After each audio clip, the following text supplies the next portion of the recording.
Alright, what's up guys? My name is Zach, and today I am driving a 2001 GMC Sonoma. Up front is a 2.2 liter inline 4, and down below is a 5-speed manual transmission.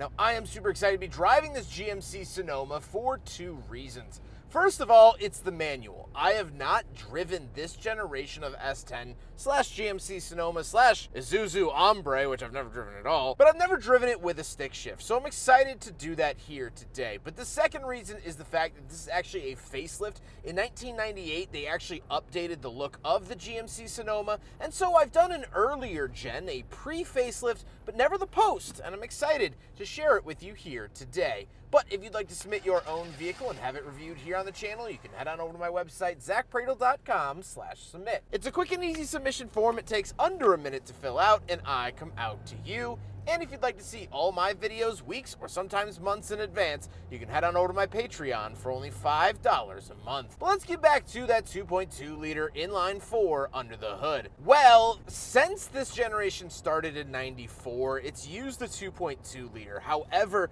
they actually changed the name of it and they updated it in 1998. So pre-98, it was known as the LN2 that made 118 horsepower. But after 1998, they called it the L43, and it made a whopping, a salivating 2 more horsepower for 120 horsepower. The biggest thing that they actually did, all jokes aside, is that they made it flex fuel compliant, so you can run it on E85 and fuels like that were big during the 2000s, especially here in California. You want that little extra option to save a couple bucks. It's a good little engine. These also came with the 4.3 liter V6. However, those were not available with the manual, so if you want a stick shift, you have to stick with the 2.2. Like I said, paired to it, 5-speed manual transmission. It's really, really great.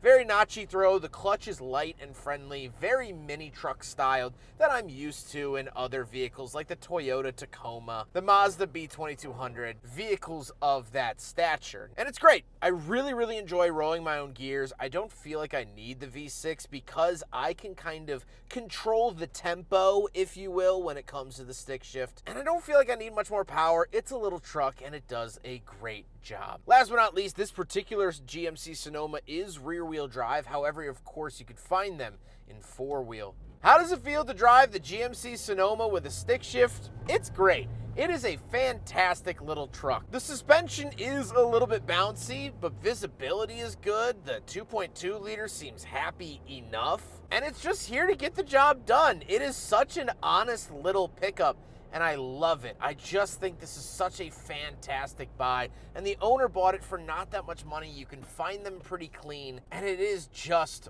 wonderful. Now, if you want to tow things, probably wouldn't do it with this. If you need a car hauler, probably wouldn't do it with this. If you need to tow 18 dirt bikes, probably wouldn't do it with this. But besides those things, the runaround truck part, this does very, very well. With that stuff out of the way, let's talk about the interior. Well, in front of me, I have 6 gauges. Off to the left, I have my oil pressure and coolant temperature. In the center, we get tachometer and speedometer, and off to the right is fuel and battery voltage. On the steering wheel, we don't get anything. It says GMC. That's it. We do get an airbag, to be fair, but that was legally mandated. Off to the left, we do have a climate control vent. We have our headlight switches and dome light. And we have our parking brake release down below.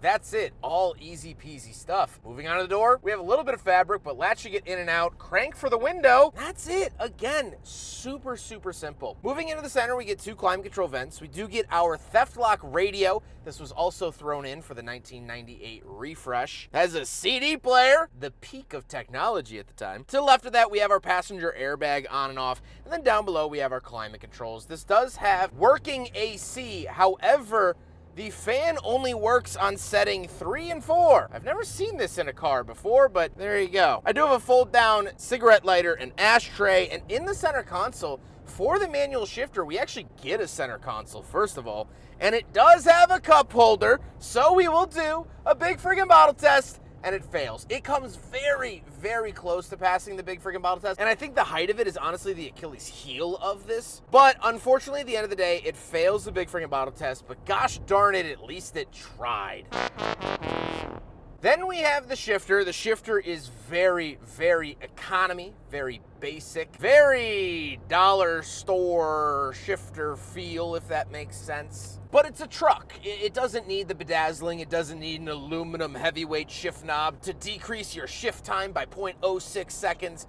No, it's a shift knob to shift the car. Like, what else do you want or need? Now, moving up to the seat, it is a bench seat. And yes, somehow we do in fact have a bench seat. There's technically a middle seat here. Would I ever want to sit in it? No. Would I ever put someone in the middle seat that I ever plan on speaking to again?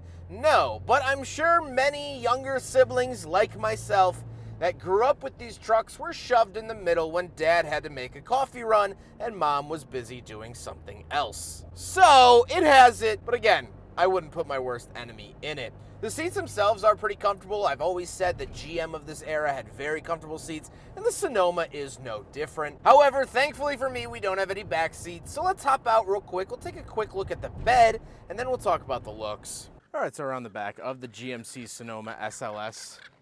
Some birds do not like it. It is a incredibly basic truck bed. We don't have any major amenities. The owner has put in a really cool, sort of period correct toolbox. Love to see that. But overall, this was meant for hauling things and not impressing anyone. There's no LED lights back here. There's no coffee makers, no speakers, no power 16-way adjustable tailgate. No.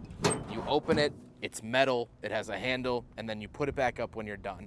That is it. And I love trucks that do that. I think it's sort of a lost art to have a simple, basic, yet cosmetically decent looking truck bed. So there you go. That is around the back of the GMC Sonoma, if you've ever been curious, but it's pretty basic. Now we gotta talk about the looks, and I do like the look of this GMC Sonoma. Again, for 1998, when they facelifted it, they gave it these like bigger, almost cartoonish headlights. I think these are my preferred headlight, although they're hard to pick from. I like all of the S10s and Sonomas and Hombres. I think they all look pretty good. And again, they're very subtle. They're very understated, and I like that in a pickup truck. This was never a fashion accessory. This was never meant to wow you. This was never meant to knock your socks off. No, your socks stay very well put on your feet when looking at the S10 and Sonoma. And that's pretty clear. With all of that being said, let's get on to my final thoughts. What do I think driving the 2001 GMC Sonoma? Well, I like it a lot. Obviously, as I mentioned, the stick shift is great. The 2.2 liter is little but honest. Nothing in here is superfluous. Everything has a purpose. It's a straightforward truck that's meant to do a purpose and not wow you, not impress your friends. It's not a date night vehicle. It just gosh darn works. And we don't have enough trucks this day and age that just gosh darn work. The other really cool thing is that not even 24 hours before making this video, like 18 hours ago, I drove a first gen or earlier generation GMC small pickup. At that point, it was called the S15 Sierra Classic. Quite the mouthful. And I think to me, not only driving these trucks back to back, they're both very honest, very good trucks. But I think the coolest thing is just sort of seeing the natural evolution of these smaller pickups. Just in the name alone. As trucks started to become more and more part of our everyday lives, manufacturers started naming them things that we could actually say at the dinner table without sounding like a military general. Oh, I'm gonna go take out the S15 4x4. That sounds like a nuclear launch code, but saying the Sonoma, well, that reminds you of the beautiful wine country in Central California. It used to be the S10, then they switched it to the Colorado, the Blue Mountain State. Trucks like the Toyota pickup became the Tacoma. The Ram 50 became the Dakota. All of these names meant more than just like, oh, we just switched the name, blah, blah, blah. It actually meant that they were joining our lexicon. They were starting to become pieces of the family, like you would treat a Corolla or Camry or other vehicles, like a Celebrity or Cavalier. The fact that this now got a name and it got facelifted and still maintained its spunky little spirit is very, very cool to see in real time. These trucks were loved, and they're still loved here today. And I really think that from the mid-'80s up through the early 2000s, Chevy and GM could do no wrong. They kept improving them. They made them sleeker. They made them more modern without losing their heart. And that's what this little Sonoma has. This little Sonoma has heart. It has grit. But amongst it, it also has joy.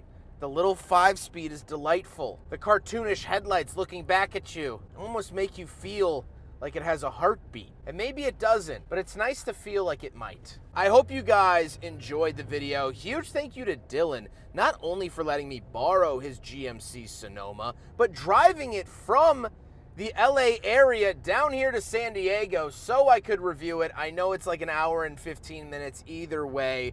Huge thank you to him to make this review possible and so I could fit it into the schedule. And I was very, very excited to drive Dylan's GMC Sonoma. So huge thank you to him. But I hope you guys enjoyed the video. Don't forget to rate the video, comment on the video, and subscribe if you really liked it.